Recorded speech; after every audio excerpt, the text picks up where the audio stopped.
Ladies and gentlemen of the interwebs, remember that the people who hear dog whistles everywhere and accuse others of dog whistle calls to violence themselves know exactly how to do the dog whistles.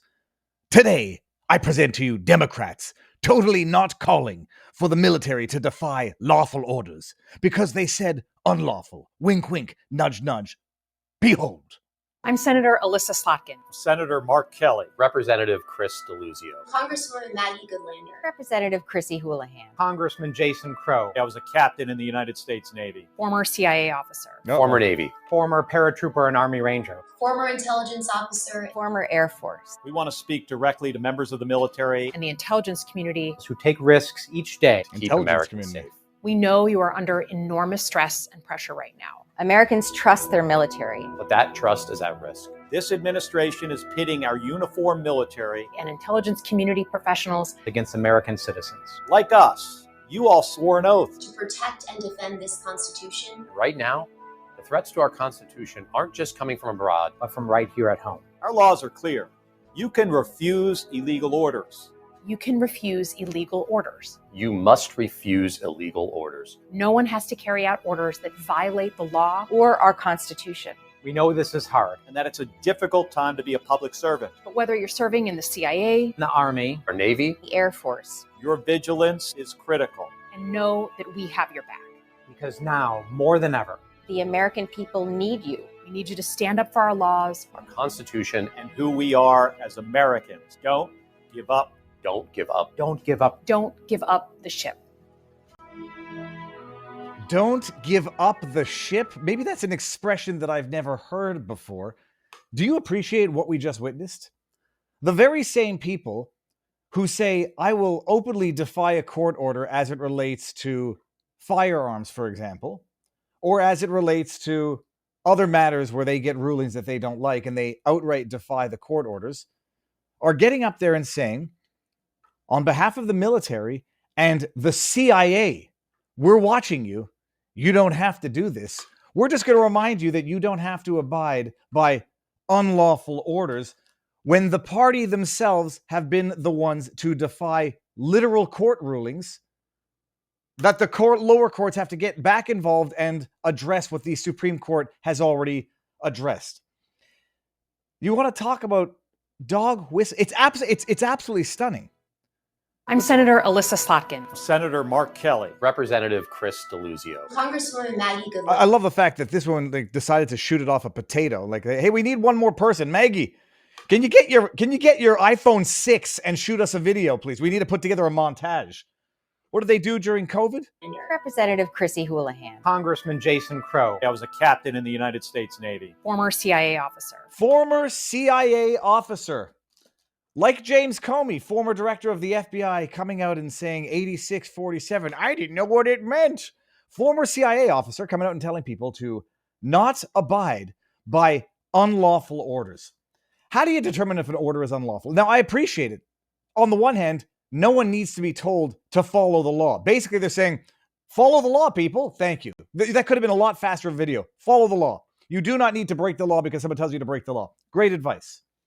Do not follow unlawful orders. How do you determine what order is unlawful? What is unlawful when it comes to the commander-in-chief issuing orders? Is unlawful a question of one's moral conscience, which that's what it seems they were suggesting in this video? Is unlawful what one is told by their superiors, but lower than the commander-in-chief, by their political figureheads? So the Democrats put out this montage and arguably, but not arguably, issue the dog whistle. Don't listen to what Trump tells you to do if it's against our politics. It's black and white, clear what they're trying to do, because on the one hand, nobody needs to be told to abide by the law. That's kind of baked into the law itself. So they come out with this. And then, what's her face? Caroline Leavitt. If I come out with the video here where Caroline Leavitt comes out and basically, responds to a question. Oh, come on, where is it? I have too many tabs open in the backdrop. Where was it? It was they hold on. No, Martin, no, not this one. Oh, here we go. Yeah, it's because it started with holy crap and not with Caroline Levitt. This is what Caroline Levitt has to say when asked a question, and we're going to break this down in a second. Caroline, can I just follow up? The president and the vice president, for that matter, have accused the other side of encouraging political violence. Isn't that exactly what the president is doing when he says that members of Congress should be killed? Why aren't you talking about what these members of Congress are doing to encourage and incite violence? I got to pause it there. Caroline Levitt does a great job. She's the best secretary of my lifetime. Sean Spicer was great as well. She unfortunately fell victim to a certain trap here. Did you hear the question? Political violence. Isn't that exactly what the president is doing when he says that members of Congress should be killed? I heard that. I was like, holy shit, did Donald Trump say members of Congress should be killed? Spoiler alert, he didn't. I'll steelman the argument, but he didn't. But when you begin to answer a question without correcting the fallacious premise upon which that question is based, you have ratified the premise of that question. And now the media gets to say, Caroline Levitt did not deny that Donald Trump said members of Congress should be killed. Let's listen to her answer, then we're going to break it down. Why aren't you talking about what these members of Congress are doing to encourage and incite violence? They are literally saying to 1.3 million active duty service members not to defy the chain of command, not to follow lawful orders. Actually, Every single you can refuse an illegal order, which but is they are illegal but they're military suggesting Actually, they're only suggesting that you can define illegal order. Thank you. I don't need people to walk around saying, when you're driving, please drive at 55 miles an hour. Do not break the law. You do not need to speed. Sorry. Nobody needs to be reminded of what the law is. They know damn well what they're doing. Unfortunately, Caroline has accepted the premise of this question, which is a flawed, factually incorrect, misleading premise that they will use in the media. Prediction locked in. Nancy, that the president has given illegal orders, which he has not. Every single order that is given to this United States military by this commander-in-chief and through this chain of command, through the Secretary of War, is lawful. And the courts have proven that. This administration has an unparalleled record at the Supreme Court because we are following the laws. We don't defy court orders. We do things by the books. And to suggest and encourage that active duty service members defy the chain of command is a very dangerous thing for sitting members of Congress to do. And they should be held accountable. And that's what the president wants to see. Yeah, it's a very dangerous thing to do, much also like texting pedophiles during congressional hearings. They should be held accountable. True. And by the way, let me go flesh this out because, I say I always steelman the arguments. And I knew what the tweets or the posts that they were referring to where Trump said, seditious behavior punishable by death. Where Trump, hey, we want to play the game? Let's play the game. Sedition, I believe the punishment, let me just make sure I know it is for treason. What is the punishment for sedition? Whether or not you think it's sedition, seditious conspiracy, a fine, imprisonment, or up to 20 years. Let me see here. Military. Uniform Code of Military Justice has a specific section on sedition with possible penalties, including death. Well, we want to play the game. We're just repeating the law. So is Trump. Oh, well, they're just saying we only have to abide by lawful orders. Congratulations. And Trump is just reminding everybody that the punishment for sedition or treason, to the extent it's applicable, when we're only going to abide by the courts, is death. Now, is that what he said? No, it's not what he did. He didn't say anybody should be killed, period. I'm just reminding everybody the punishment for sedition is death. I'm not saying you did the sedition, but the media's got their talking point. Trump says Democratic lawmakers' video is seditious behavior punishable by death. Well, no, what he's just saying is that sedition is punishable by death. It's just a matter of law, much like it's a matter of law that you don't have to abide by unlawful orders. NPR.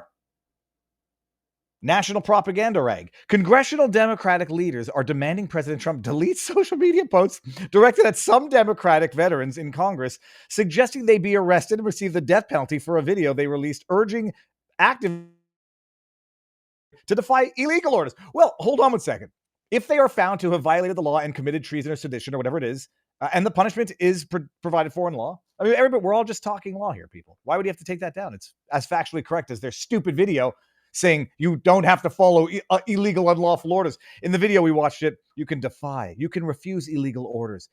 Thanks for a reminder. The video features Democratic Congressman in the House, Reps Jason Crow, Colorado. Who is the Slotkin? The intelligence. Nothing is more intimidating than having the CIA and the intelligence community, which has 6 ways from Sunday of getting back to you, and Donald Trump came within a millimeter of finding out the degree to which that is true. Nothing better than the CIA taking to Twitter to basically threaten members of the military. We spy on you. We have access to all of your details. You are subservient to the intelligence community, and we have a watchful eye over you and all of your actions and your loved ones. You better do what we say. We were just telling them to abide by the law. We know how it works. On Truth Social, Trump said the comments made in the video are really bad and dangerous to our country, which they are, because basically urging a military coup, if we don't take them at their word, which I don't, because they are dog whistle galore master people. Their words cannot be allowed to stand. Seditious behavior from traitors. Lock them up. Trump posted an hour later. He wrote another post. Seditious behavior, punishable by death. It's just the law, people. You don't have to be a lawyer. You can just stay at a Holiday Inn and Google search the definitions. Trump also reposted a series of comments from users on Truth Social, including posts that said the Democrats should be hanged. The actions were an insurrection, and they should all be indicted because of the video. The lawmakers responded to the post. By the way, it's interesting here. Trump also reposted a series of comments. Well, I guess Trump's going to have to go and say, repost don't equal endorsement. I'm just reposting the law, people. The lawmakers responded to the post in a joint statement saying, in part, we are veterans and national security professionals who love this country and swore an oath to protect and defend the Constitution of the United States. That oath lasts a lifetime, and we intend to. They protect the oath of the Constitution unless it comes to Second Amendment rights, unless it comes to the intelligence communities violating the constitutional rights of Jan 6ers and, their political adversaries. It's an amazing thing. Taking to Twitter to make a call on the military that bypasses and undermines the executive supreme authority of the commander-in-chief. It's sort of like a violation of the Hatch Act to some extent. These are non-commander-in-chiefs trying to take a hold of the military. It's nothing more than what we've seen in different countries where groups get on the radio and dictate what the military, what armed individuals should do. I don't want to be hyperbolic, but you know exactly what I'm talking about. History doesn't repeat, but it tends to rhyme. Every American must unite and condemn the president's calls for our murder. It's not murder, by the way. Murder is the unlawful killing of a human. Even if it were to be found that this was seditious and punishable by death, that wouldn't be murder. That would be called the punishment under the law. Now, whether or not I think people should be making these posts is a separate issue, but it's not what they say it is. Murder is the unlawful killing of a human. It's not murder when you put a death row inmate to death, even though I don't support the death penalty. It's not murder by definition. House Democratic leadership, House Minority, Hakeem Jeffries of New York, Whip Catherine Clark of Massachusetts, called for Trump to remove the posts and for Republicans to condemn them. The heck is that picture? We unequivocally condemn Donald Trump's disgusting and dangerous death threats. This is death threats now. This is just reminding you of the law. Sorry. Who said that? They wrote. I don't care about the rest of this. You got the idea. What's amazing is Hakeem Jeffries coming out. A man who just literally came out and lied about his connections, direct or indirect, to convicted sex offenders. A party that came out and stands in solidarity with Stacey Plaskett, a woman who fraternizes with convicted sex offenders. A party that cries dog whistles, yet blows dog whistles. That sounds gross. And then complains about dog whistles. It's classic Darvo yet again. Deny, attack, reverse, victim, and offender. They took to social media to basically urge a military coup against the president. Then they claim, we weren't doing anything except for defying unlawful orders. And then when Trump comes out and reminds them of what the legal punishment is for sedition or treason, then they cry victimhood. It's getting out of hand, people.